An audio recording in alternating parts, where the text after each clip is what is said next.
Hello everyone, आज हम करेंगे क्लास 5th का चैप्टर नंबर 18 लेसन 18 हिंदी का चुनौती हिमालय की, उसके क्वेश्चन आंसर। सो उसका एक्सप्लेनेशन ऑलरेडी हमने कर लिया था। तो उसमें क्या था कि जवाहरलाल अपने चचेरे भाई कुली और किशन के साथ जो है घूमने के लिए जाता है। किशन क्या था, गडेरिया था। और वो कहाँ पर जाते हैं घूमने के लिए, मतलब वो पहाड़ों पर हिमालय की यात्रा करके अमरनाथ की गुफा देखने के लिए जाते हैं, जो उन्हें जो है पता चली थी कि वहाँ पर गुफा है। तो वो उसे देखने के लिए जाते हैं। उन्हें हिमालय की जो चुनौतियाँ थी वो अच्छी लग रही थी कि मैं इन सबको पार करके और वो उसको देखूँगा। लेकिन जैसे जैसे उन्होंने चढ़ना शुरू किया तो वहाँ पर बर्फ़ ही बर्फ़ थे, बिल्कुल भी वो जो है पेड़ वगैरह वहाँ नहीं दिखाई दे रहे थे। कभी कभी एक दो फूल वगैरह वहाँ दिख जाता था तो वो खुश हो जाते। और धीरे धीरे जैसे जैसे वो ऊपर गए तो उनको सांस लेने में दिक्कत आने लगी, कान की नसों में दर्द होने लगा। ऐसे लग रहा था जैसे खून जो है पूरा सर के ऊपर जा रहा है। और वहाँ पर भी जाकर क्या हुआ, वो वहाँ पर खाई थी और एक बार जो है जवाहर का पाँव वहाँ पर फिसल गया, जिसकी वजह से वो खाई में गिर गए। बहुत मुश्किलों से उन्हें निकाला गया। और अगर वो आगे ऐसे ही चलते तो और भी ज़्यादा खाइयाँ आ रही थी, इसलिए उन्होंने अमरनाथ की अपनी यात्रा को अधूरा छोड़ दिया था। वो उस यात्रा को पूरा नहीं कर पाए थे।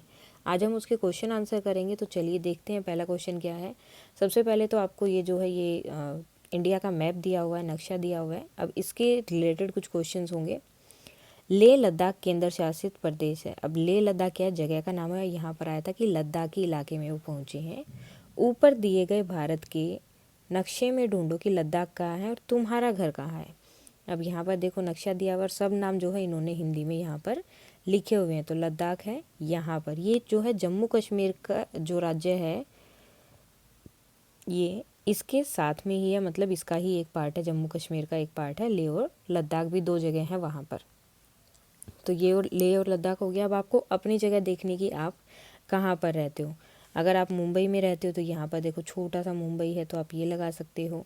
अगर आप राजस्थान में रहते हो तो ये राजस्थान हो गया। उत्तर प्रदेश में रहते हो तो उत्तर प्रदेश हो गया। तो जिस जगह पर भी आप रहते हो आपको वो जगह यहाँ पर मैप में बतानी है, नक्शे में।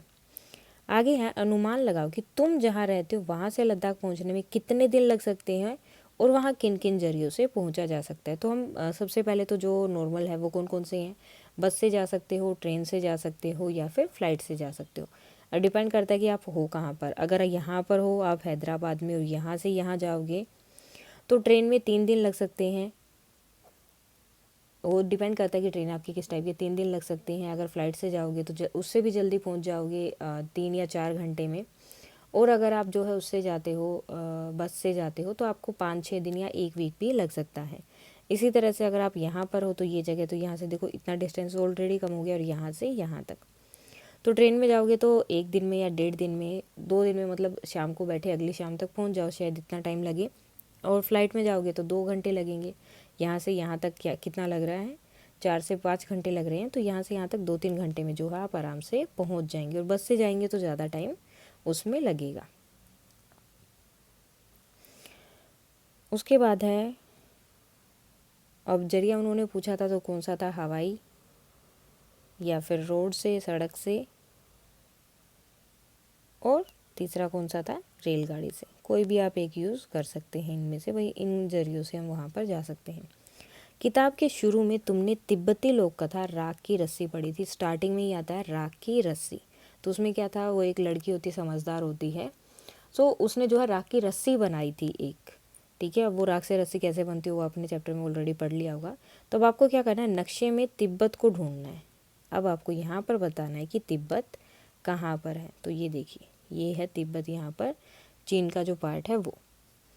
तो ये हो गया तिब्बत। सो ये थे आपके जो क्वेश्चन आंसर थे इसमें से, मैप के अंदर से, नक्शे के अंदर से वो वाले।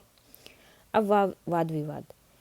बर्फ़ से ढके चट्टानी इलाकों में उदास और फीके लगने की वजह क्या हो सकती थी। अब उन्होंने एक जगह बोला था कि अब जैसे जैसे हम ऊपर जा रहे थे ये बर्फ़ से ढके जो पहाड़ थे वो बिल्कुल उदास और फीके लग रहे थे। ये क्यों लग रहे थे, क्योंकि वहाँ पर पेड़ पौधे बिल्कुल भी नहीं थे। वो चीज़ उन्होंने आगे ही बोली थी कि वहाँ पर पेड़ पौधे बिल्कुल नहीं दिखाई दे रहे हैं। कहीं कहीं जो है एक आधा फूल दिख जाता तो उनको बहुत खुशी होती थी। तो पेड़ पौधे नहीं थे, इस वजह से उन्हें वो क्या लग रहे थे, उदास और फीके। उसके बाद में है, बताओ ये जगह कब उदास और फीकी लगती है और कब यहाँ पर रौनक होती है। अब जैसे ये पेड़ जो चट्टान थी वो क्यों फीकी लग रही थी, क्योंकि पेड़ पौधे नहीं थे। अगर होते तो वो अच्छी लगती। इसी तरह से कुछ जगहों के नाम दिए गए हैं, आपको बताना है कि ये कब जो है अच्छी लगती हैं और कब फीकी लगती हैं, उदास लगती हैं। तो घर कब उदास लगता है, जब घर पे कोई नहीं होता, बिल्कुल खाली हो तो उदास लगेगा। और अच्छा कब लगेगा, रौनक, यानी कि कब आपको अच्छा लगेगा, जब सब लोग घर में होंगे, आपस में बातें कर रहे होंगे, खेल रहे होंगे, तो उस टाइम पर वो अच्छा लगेगा। इसी तरह बाजार, दोपहर के टाइम पे बाजार फीका लगेगा, उदास लगेगा, क्योंकि दोपहर के टाइम पर ज़्यादा लोग नहीं जाते हैं बाजार में। और सुबह और शाम के टाइम पर, और ज़्यादातर शाम के टाइम पर बाजार में क्या होती है, रौनक होती है, क्योंकि सब लोग शाम के टाइम ही या फिर जो फेस्टिवल्स होते हैं उस टाइम पर ज़्यादातर लोग निकलते हैं। स्कूल कब अच्छा लगता है, जब बच्चे स्कूल में होते हैं उस टाइम पर वो अच्छा लगता है, और जब बच्चे स्कूल नहीं होते तो वो उस टाइम पर उदास और फीका लगता है। अब खेत कब अच्छा लगता है, जब वहाँ पर फसल है, वो लहला रही है, मतलब हिल रही है, हवाएं लग रही हैं वहाँ पे, तो अच्छा लगता है। जब वो फसल काट लेते हैं तो वो क्या होता है, वहाँ पर उदास और फीका लगता है वो खेत। उसके बाद है, जवाहरलाल को इस कठिन यात्रा के लिए तैयार नहीं होना चाहिए। तुम इससे सहमत हो तो भी तर्क दो, नहीं हो तो भी तर्क दो। अब आपको क्या लगता है कि उन्हें ये यात्रा नहीं करनी चाहिए, जैसे उन्हें बताया गया कि वहाँ पर इतनी परेशानियाँ हैं, इतनी लंबा रास्ता है, ऊबड़ खाबड़ रास्ता है, तो ये सुनकर उन्हें जो है मना कर देना चाहिए था इनके अकॉर्डिंग। अगर तुम्हें ये बात सही लगती है तो भी तुम्हें रीज़न देना है, और अगर तुम्हें ये बात गलत लगती है तो भी तुम्हें रीज़न देना है। तो इसमें दोनों चांस हो सकते हैं। भाई सही भी है, सही किस वजह से है, क्योंकि उनके पास वो सारा सामान नहीं था जिससे वो उन सब कठिनाइयों को पार कर सकते थे। तो इसलिए अगर वो या तो पहले अपना सामान प्रिपेयर करते, उसके बाद जाते तो ठीक रहता। लेकिन अगर वो जा रहे हैं, मतलब तैयार नहीं होना चाहिए, तो ये गलत भी हो सकता है। कि इसका मतलब ये कि अगर आपको किसी ने बता दिया कि वहाँ इतनी परेशानी होगी, तो इसका मतलब ये थोड़ी है कि आप वो काम करना ही छोड़ दोगे। आपको परेशानियों से कभी मुंह नहीं मोड़ना है, अपनी परेशानियों का आपको डटकर सामना करना है। तो इसमें दोनों चीज़ हो सकती हैं, या तो वो उससे सहमत हैं तो भी भाई उनको अपनी तैयारी करके जाना चाहिए था। मतलब ये नहीं कि बिल्कुल ही नहीं जाना चाहिए था, क्योंकि मुसीबत से कभी भी आपको मुंह नहीं मोड़ना चाहिए, उसका जो है हमेशा डटकर सामना करना चाहिए। कुछ भी गलत हो रहा है या कुछ भी चीज़ें जो आपको सही नहीं लग रही है, तो उसके लिए आपको जो है उसकी तैयारी अच्छे से करनी चाहिए। ठीक है, और कभी भी मतलब रास्ते में भटकना नहीं चाहिए। ये नहीं कि हमने ये काम इतना मुश्किल है, मुझसे नहीं होगा, मैं नहीं कर रहा, तो इस तरह से कभी नहीं करना चाहिए। उसके लिए आप प्रिपेयर पहले कर सकते हैं। अब कोलाज क्या होता है, कोलाज उस तस्वीर को कहते हैं जो कई तस्वीरों को छोटे छोटे टुकड़ों में काटकर एक कागज़ पर चिपका कर बनाई जाती है। अब कोलाज क्या होता है, जैसे ये एक फ़ोटो हो गया, ये एक पिक्चर हो गई, ये हो गई, ये इस तरह से हो गई, सो इस तरह से बहुत सारी पिक्चर को एक साथ लगा देते, तो वो होता है कोलाज। अब आपको क्या करना है, इसमें तुम मिलकर पहाड़ों का एक कोलाज बनाओ। एक कोलाज बनाना है पहाड़ों का, इससे जुड़ी, पहाड़ों से जुड़ी जो विभिन्न तस्वीरें होंगी इकट्ठा करो। जैसे पर्वतारोहण, ऑलरेडी बताया था, पर्वत पे जो चढ़ते हैं उन्हें क्या बोलते हैं, पर्वतारोही। और जो चढ़ रहे हैं उस प्रक्रिया को क्या बोलते हैं, पर्वतारोहण। चट्टान, पहाड़ों के अलग अलग नज़ारे, चोटी, अलग अलग किस्म के पहाड़। अब इन्हें एक बड़े कागज़ पर पहाड़ के आकार में ही चिपकाओ। देखो पहाड़ का जैसे इस तरह से आकार होता है, तो पिक्चर्स को आपको इस तरह से चिपकाना है। छोटे छोटे आपको पिक्चर्स लेने और इस तरह से उसको चिपका देना है। उसके बाद में है, अब इन चित्रों पर आधारित शब्दों का एक कोलाज बनाओ। अब जो जो आपने फ़ोटो लगाए वहाँ पर, ठीक है, जैसे हमने फ़ोटो लगा दिया कि कुछ लोग पहाड़ पर चढ़ रहे हैं, अब आपको उन कोलाजों का एक मतलब बताना है कि ये किस बारे में है, कि वो लोग जो हैं ऊपर चढ़ रहे हैं, या फिर उनके मन में उठने वाली भावनाओं को, या फिर आपको पता चले कि इनमें जो है जोश है, इस वजह से ये बहुत जो है जल्दी से इस रास्ते को पार कर कर ऊंचाई पर पहुंचना चाहते हैं। इस तरह से आपको दो कोलाज बनाने हैं। एक में आप बनाओगे फ़ोटोज़ और दूसरे में आपको लिखना है कि उन्हें कैसी कैसी फीलिंग आ रही है वो सब करते हुए। आप अपने अकॉर्डिंग बता सकते हो कि उन्हें जो ऐसा फील हो रहा होगा कि जल्दी से हम इस रास्ते को पार करके ऊपर जाएंगे, और साथ में वो डर भी रहे होंगे। तो इस तरह से आपको उनकी भावनाएं भी वहाँ पर प्रदर्शित करनी है। तुम्हारी समझ से इस वृत्तांत को पढ़ते पढ़ते तुमने भी अपनी कोई छोटी मोटी या लंबी यात्रा याद आ रही होगी, उसके बारे में लिखो। अब वृत्तांत क्या होता है, एक तरह से मतलब जो बातें वो कर रहे हैं या फिर जो उन्होंने अपने बारे में बताया है वो। तो इसको पढ़ते हुए तुम्हें भी अपनी कोई यात्रा, मतलब कोई भी छोटी या बड़ी, जैसे कि आप अपने नाना के घर गए या फिर अपने बुआ के घर गए, तो उसमें उस यात्रा के दौरान आपको ने क्या क्या किया, क्या क्या देखा, उसके बारे में आपको लिखना है। जैसे कि हम यहाँ से टैक्सी में गए, फिर हमने ट्रेन ली, ट्रेन में बैठकर जो हम मम्मी या पापा या फिर कोई भी, या फिर मैं खुद जाकर जो है कुछ खाने का सामान लेकर आए, फिर जो है रास्ते में हम मस्ती करते गाना गाते हुए गए, और फिर जो है हम घर पर पहुंच गए। तो इस तरह से आप अपनी कोई भी यात्रा जो आपको याद है उसके बारे में यहाँ पर लिख सकते हो। जवाहरलाल को अमरनाथ तक का सफ़र अधूरा क्यों छोड़ना पड़ा था? क्योंकि वहाँ पर आगे जाके क्या हो गया था, खाइयाँ जो हैं बहुत बड़ी बड़ी हो गई थी और उनके पास सामान नहीं था उन खाइयों को पार करने के लिए। अब सामान नहीं था तो इस वजह से उन्हें जो है वो रास्ता अधूरा छोड़ना पड़ा था अमरनाथ की यात्रा के। जवाहर, किशन और कुली सभी रस्सी से क्यों बंधे थे? अब रस्सी से क्यों बंधे थे?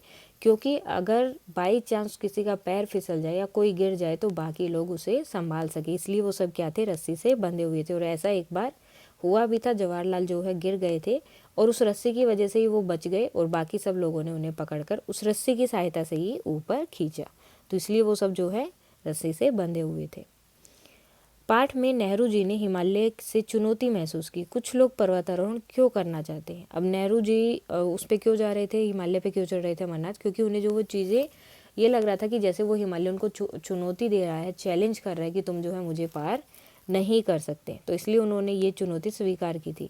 तो कुछ लोग जो पर्वत पे चढ़ते हैं वो क्यों चढ़ते हैं? तो सेम चीज़ है, उनको जो है नई नई चीज़ें ट्राई करना अच्छा लगता होगा, अलग अलग जगहों पर जाना, मुश्किलों का सामना करना उन्हें अच्छा लगता होगा, इसलिए वो जो है पर्वतारोहण करते हैं। ऐसे कौन से चुनौती भरे काम है जो तुम करना पसंद करते हो?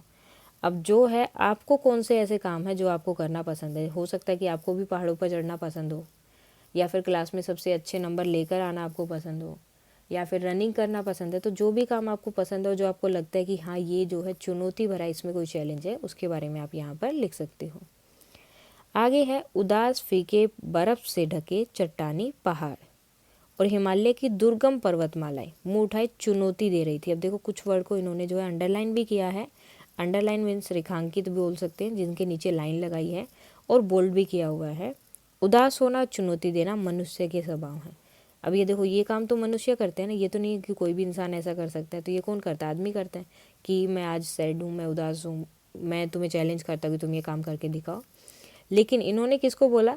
इन्होंने बोला कि हिमालय चुनौती दे रहा था। ठीक है, हिमालय की जो दुर्गम पर्वतमालाएं थी वो क्या थी? वो चुनौती दे रही थी। और पहाड़ कैसे हैं? उदास। पहाड़ तो निर्जीव है। अब निर्जीव और सजीव क्या होते हैं?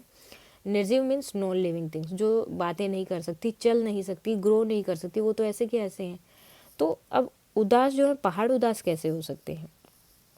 तो निर्जीव का मीन्स है नॉन लिविंग थिंग्स। तो यहाँ जो निर्जीव पहाड़ ऐसा कर रहे हैं, ऐसे ही आपको कुछ वाक्य बनाने हैं निर्जीव चीज़ों के, जिनसे आपको पता चले कि वो सजीव है। जैसे इन्होंने बोला कि उदास पहाड़। अब नीचे कुछ दिया हुआ है इन्होंने, बिजली चली गई। अब बिजली चली गई, ठीक है, बिजली कैसे जा सकती है? बिजली तो नहीं जा सकती। चांद ने शर्माकर अपना मुंह बादलों के पीछे कर लिया। अब चांद कैसे शर्मा सकता है? ये काम तो जो है लिविंग थिंग्स करती हैं, जैसे इंसान करते हैं। तो ये काम जो है ऐसी चीज़ें नहीं कर सकती। चांद जो है शर्मा नहीं सकता, वो बादल जो है उनके ऊपर आ जाते हैं।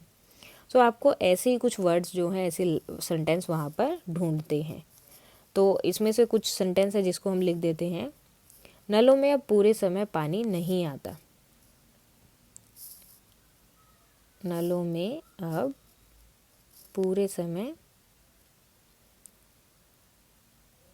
पानी नहीं आता। आप चाहो तो कोई और सेंटेंस भी लिख सकते हो, अपनी बुक में से ढूंढकर ही आपको लिखने हैं। एक आप लिख सकते हो, एक तो इन्होंने दे दिया है, फसल तैयार खड़ी थी। अब फसल तैयार खड़ी थी, फसल कैसे तैयार हो सकती है? फसल पक चुकी थी। फसल पक चुकी है वो ठीक है, लेकिन फसल तैयार खड़ी थी। अब फसल कैसे तैयार होगी? जैसे आप मार्केट में जाते हो, कहीं शादी में जा रहे हो तो आप तैयार होते हो, लेकिन वो थोड़ी तैयार हो सकती है। या फिर आप लिख सकते हो कि सुबह की हल्की धूप में खेत सुनहरे दिखाई दे रहे थे। ठीक है, सुबह की हल्की धूप में, अब खेत तो जैसे हैं वैसे ही दिखाई देंगे। आप किसी चीज़ की तारीफ़ कर रहे हो तो वो उनको जो है एक तरह से मतलब ऐसा दिखा दिया कि वो जी रहे हैं, वो लिविंग थिंग्स हैं। सुबह की हल्की धूप में खेत सुनहरे दिखाई दे रहे थे। तो ये कैसे हैं कि इस तरह से हैं कि वो चीज़ें जीती नहीं है, ना वो चल सकती हैं, ना वो ऊपर बढ़ती हैं, कुछ नहीं है, नॉन लिविंग थिंग जिसे आप बोलते हैं। लेकिन उनके बारे में ऐसे बात की गई है कि जैसे वो चल रहे हैं। जैसे इसमें भी आया था कि ऐसे लग रहा था जैसे हम आगे बढ़ रहे थे, ऐसे लग रहा है जैसे ग्लेशियर जो है हमारा स्वागत करने के लिए सरकते आ रहे हैं। मीन्स ग्लेशियर कैसे सरक कर आ सकते हैं? वो तो बर्फ़ का पहाड़ है, आप उनकी तरफ जा रहे हो। तो इस तरह के वाक्य जो है आपको या तो आप ये कोई इसी जो चैप्टर है इसमें से मिल जाएंगे, नहीं तो जो आपके दूसरे चैप्टर हैं उसमें से आप ढूंढकर वो वाक्य यहाँ पर लिख सकते हो, कोई भी 2 या 3। सो ये था आपका चैप्टर चुनौती हिमालय की।